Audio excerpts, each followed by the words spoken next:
21 वर्षात जवळपास 25 बदल्या. नेमकं तुकाराम मुंडे असं काय करतायत?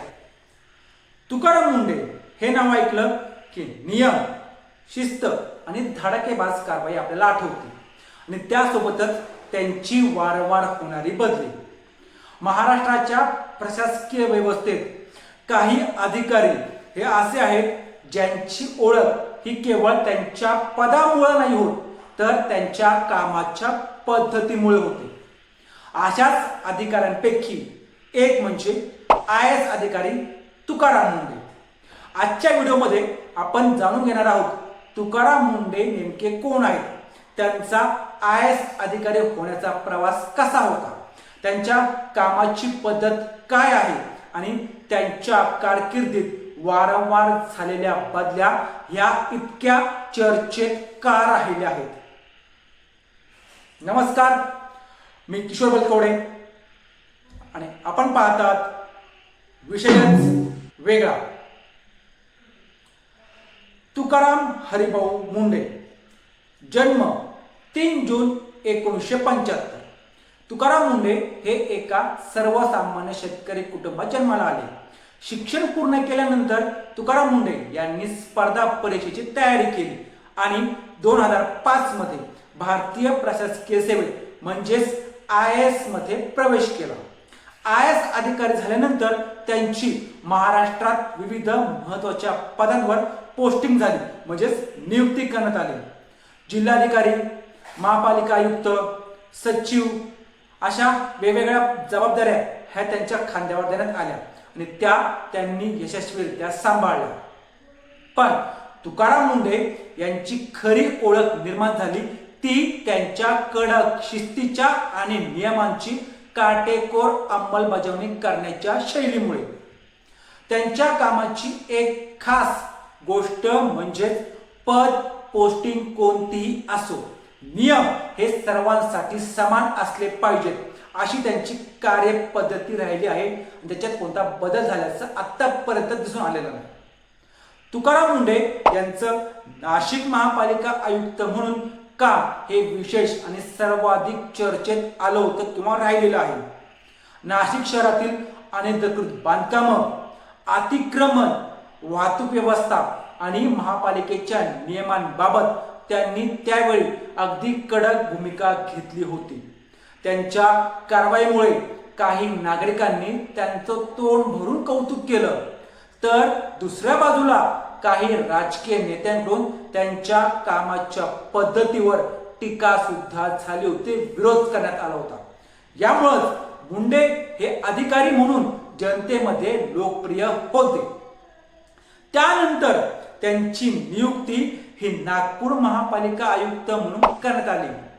नागपूरमध्ये सुद्धा तुकाराम मुंडे यांनी महापालिकेच्या कामकाजात शिस्त आणण्याचा प्रयत्न केला होता आणि तो सफल सुद्धा झाला होता. वेगवेगळी कामं, महापालिकांचे खर्च, प्रशासकीय निर्णयाबाबत त्यांनी प्रश्न उपस्थित केले आणि मार्गी सुद्धा लावले.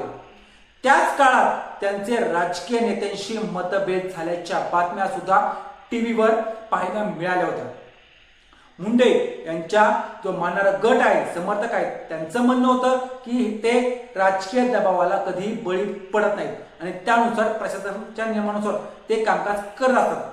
तर त्यांच्या विरोधकांचं असं म्हणणं आहे की लोकप्रतिनिधी आणि प्रशासन यांच्यात समन्वय असणं आवश्यक आहे आणि तुकाराम मुंडे यांची कार्यपद्धती काही खूप वेळा कठोर असते. म्हणजेच तुकाराम मुंडे यांच्या बाबत एक गोष्ट प्रकर्षाने जाणवते की त्यांच्याबद्दल मतभेद असू शकतात, पण त्यांच्याकडे दुर्लक्ष करणं कठीण आहे. तुकाराम मुंडे यांच्या कारकिर्दीतील आतापर्यंतचा सर्वात चर्चेचा विषय म्हणजे त्यांच्या वारंवार झालेल्या बदल्या. 2026 पर्यंतचा त्यांच्या सुमारे 21 वर्षांच्या प्रशासकीय कारकिर्दीत जवळपास 25 वेळा बदली झाली, म्हणजे एका वर्षात साधारण 7 ते 8 महिन्यांची बदली होती. यामुळं महाराष्ट्रात एक प्रश्न वारंवार विचारला जातो, तुकाराम मुंडे यांची इतक्या वेळा बदली का करण्यात येते? याचं काही एक असं कारण सांगता येत नाही बरं का. तुकाराम मुंढे हे कधीही नियमांबाबत तडजोड करत नाहीत. त्यामुळं अनेकदा राजकीय किंवा राजकारण्याशी हितसंबंध असलेल्या व्यक्तींशी त्यांचे मतभेद होतात. तर दुसरीकडे प्रशासनामध्ये बदली होणं हा सरकारी सेवेतला एक महत्त्वाचा भाग आहे आणि प्रत्येक बदलीला राजकीय दबावाचं कारण मानणं सुद्धा योग्य ठरत नाही किंवा ते राजकीय दबाव असू शकतं असंही म्हणता येणार नाही. त्यामुळं हा विषय समजून घेताना दोन्ही बाजूंचा विचार करणं महत्त्वाचं ठरतं. 2026 मध्ये तुकाराम मुंढे पुन्हा एकदा मोठ्या प्रमाणात चर्चेत आलेले आहेत, कारण त्यांची नियुक्ती महाराष्ट्राच्या फूड अँड ड्रग ॲडमिनिस्ट्रेशन मध्ये म्हणजेच अन्न आणि औषध प्रशासनाच्या आयुक्तपदी झाली.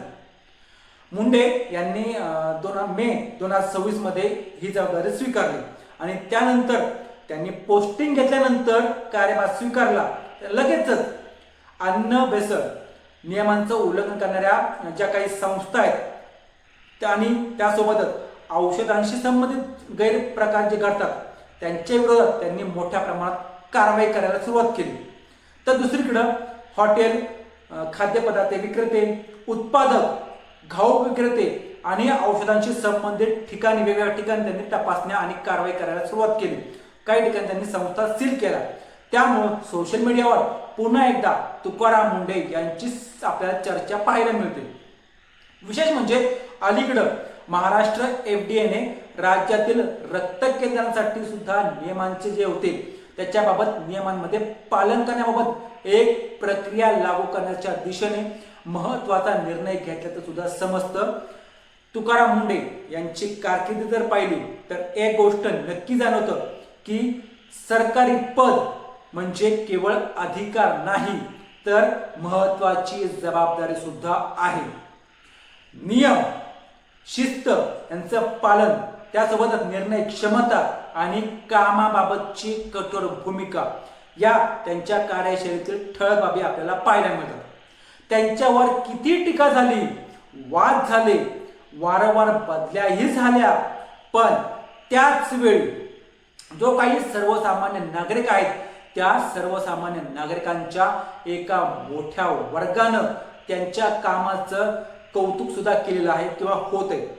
कदाचित म्हणूनच तुकाराम मुंढे हे महाराष्ट्रातील आतापर्यंतचे सर्वाधिक चर्चेत राहणाऱ्या IAS अधिकाऱ्यांपैकी एक ठरले आहेत. पण इथं एक प्रश्न आपण स्वतःलाच विचारायला हवा आहे. एखादा सरकारी अधिकारी नियमांची कठोर अंमलबजावणी करत असेल तर त्याला राजकीय आणि प्रशासकीय दबावांपासून पूर्ण स्वातंत्र्य मिळायला हवं का? की अधिकारी आणि लोकप्रतिनिधी आहेत त्यांची एकमेकांशी समन्वय साधून काम करणं हे जास्त महत्त्वाचं ठरेल? या प्रश्नाचं उत्तर तुम्ही आम्हाला कमेंटमध्ये नक्कीच सांगा. आणि तुम्हाला तुकाराम मुंढे यांच्याबद्दलचा आजचा हा माहिती देणारा व्हिडिओ आवडला असेल तर व्हिडिओला लाईक करा, चॅनलला सबस्क्राईब करा आणि व्हिडिओ तुमच्या मित्रांपर्यंत नक्कीच शेअर करा.